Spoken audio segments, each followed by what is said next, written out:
दिघांचे ते दलित वसाहतीसाठी मागासवर्गीयच्या रस्त्यासाठी गेले 9 दिवस झालं बेमुदत धरणे आंदोलन आता चालू आहे। गेल्या 3 दिवसापूर्वी जिल्हा परिषदचे बांधकाम सभापती पृथ्वीभैया पाटील यांनी आम्हाला एक आश्वासन दिलं होतं की दिघांची जिल्हा परिषदच्या माध्यमातून मी हे रस्ता करून देतो, ग्रामपंचायतीला तुम्ही टाळे टोकू नका, कराड पंढरपूर हायवेवर रस्ता रोको करू नका, 3 दिवस मला वेळ द्या।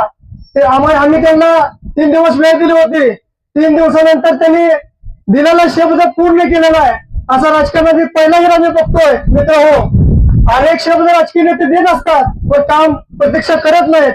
मी भैयासाहेबांच्या समाजाच्या बांधवांच्या वतीनं मनापासून स्वागत करतो।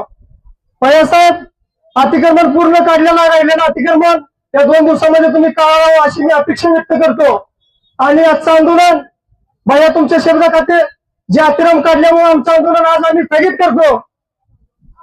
आणि सरपंच अमोलदादा यांनी पाठपुरावा करून पुढे आमच्या समाजाला न्याय दिला, त्यांचं मी सरपंच मागासवर्गीच्या वतीनं मनपूर्वक स्वागत करतो।